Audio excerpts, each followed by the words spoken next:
NCP গঠন হওয়ার 2 দিন পরেই 3 জন মানুষ নেতা তারা বেরিয়ে গেলেন।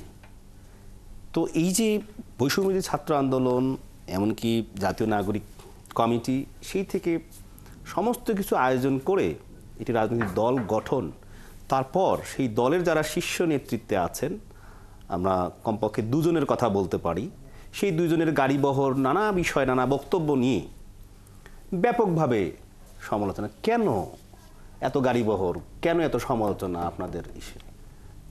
জি, ধন্যবাদ শফিক ভাই আপনাকে। আর মঞ্জু ভাইয়ের মতো আমিও সবাইকে ঈদের শুভেচ্ছা জানাচ্ছি। পাশাপাশি আমি স্মরণ করছি যে আমাদের পার্শ্ববর্তী 2টা দেশ মায়ানমার এবং থাইল্যান্ডে আজকে একটা ভয়াবহ ভূমিকম্প হয়েছে। এখানে অনেক মানুষ আহত নিহত হয়েছে। তাদের স্মৃতির প্রতি আমি শ্রদ্ধা জানাচ্ছি, আত্মার মাগফিরাত কামনা করছি। শফিক ভাই যেটা বলছিলেন যে আলোচনা সমালোচনা আসলে কেন, তো আলোচনা ব্যাপারটা ধরেন আমি যদি খুব নরমভাবে আমি নরমভাবে বলি, গাড়ির বিষয়টা আসতেছি আমি নরমভাবে যদি বলি, যার আসলে সম্ভাবনা আছে তাকে নিয়ে মানুষ সমালোচনা করে। এমনিতে ধরেন অনেক কিছু আছে আমরা এগুলো নিয়ে সমালোচনা করি, কারণ ওটা আমাদের দৃষ্টিতেই হয়তো আসে না। যেটা দৃষ্টিতে আসে সেটা নিয়ে কথা হয়, এবং যেটা সম্ভাবনা আছে সেটা নিয়ে সমালোচনা হয়। সম্ভাবনার ক্ষেত্রে আমি যেটা এনসিপির পক্ষ থেকে, যেহেতু আমি এনসিপির প্রতিনিধিত্ব করি, এনসিপির পক্ষ থেকে আমি যেটা বলতে পারি যে এনসিপি আসলে নতুন রাজনৈতিক বন্দোবস্তের কথা বলছে। পুরনো যে রাজনৈতিক বন্দোবস্ত এইটার মধ্যে এইটার যারা সুবিধাভোগী আছে তাদের জন্য তো এটা আসলে একটা টেনশনের ব্যাপার। তো তারা স্বাভাবিকভাবেই ধরেন যে কোনো একটা ছিদ্র পেলেই একটা সমালোচনা হাজির করার চেষ্টা করতেছে। এটা একদিক দিয়ে আমি সাধুবাদ জানাই। কেন? কারণ হচ্ছে যে আমরা একদমই নতুন একটা পার্টি, একদমই ধরেন আমাদের বেশিরভাগ আমাদের নেতৃবৃন্দ হচ্ছে নতুন এক একটা আন্দোলনের মধ্য দিয়ে উঠে এসেছেন। তো তাদের আসলে অনেক কিছু শিখতে হবে।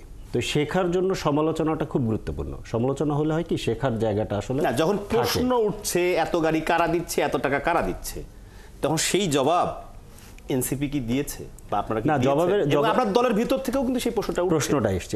এটাও একটা গুরুত্বপূর্ণ ব্যাপার, গণতান্ত্রিক ব্যাপার অবশ্যই। যে আপনি বাংলাদেশে এই ধরনের ঘটনাটা খুব কম ঘটেছে যে পাবলিকলি দলের একজন নেতা আরেকজন নেতাকে প্রশ্ন করছে এবং ওই নেতাও জবাব দিচ্ছেন। এখন আপনি সেই প্রশ্নে সন্তুষ্ট না হতে পারেন, জবাবে সন্তুষ্ট না হতে পারেন, কিন্তু এটা হচ্ছে।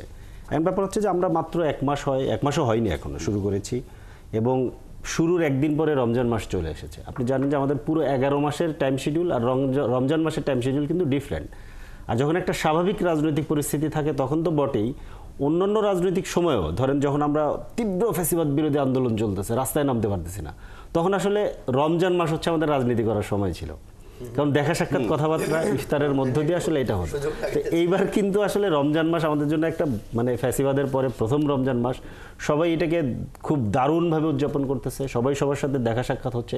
এটার মধ্যে আমরা প্রচন্ড ব্যস্ত সময় পার করতেছি, প্রচন্ড। কিন্তু আপনার কাছে এতে করে যেটা হয়েছে, গাড়ি নিয়ে সার্জিস আলম থেকে শুরু করে আরো একজন নেতা যিনি নোয়াখালী পার হয়ে ওইদিকে গিয়েছিলেন, এই যে তাদের শতাধিক গাড়ি নিয়ে মানুষের প্রশ্ন, কারা গাড়ি দিচ্ছে, কারা টাকা দিচ্ছে এনসিপি কে, না তাদের শতাধিক গাড়ির যে ব্যাপারটা সেটা শুধু সার্জিস আলমের ক্ষেত্রেই ঘটেছে, হান্নান মাসুদের ক্ষেত্রে এটা ঘটেনি।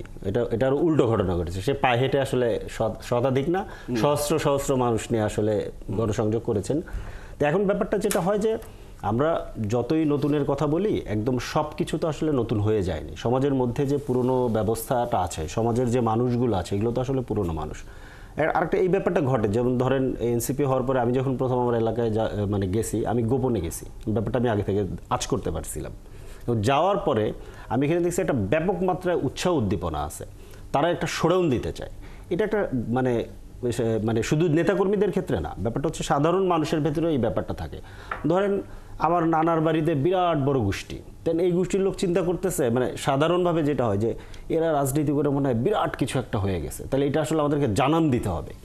এই ধরনের একটা ব্যাপার আসলে থাকে। এখন অনেক সময় যেটা হয় যে আমরা যেটা পারি না, যে এটাকে অনেক সময় কি বলে যে পত্রপাঠ বিদায় করে দেওয়া যায় না। আমরা অনেক সময় চাপে পড়ে যাই, এটা হয়, এটা ঘটে না তা। আর হান্নান মাসুদের ক্ষেত্রে যেটা হয়েছে সেটি মূলত তার যাওয়া উপলক্ষে শতাধিক তরুণ সাজানো হয়েছিল প্রথম যখন তিনি হাতিয়াতে যান।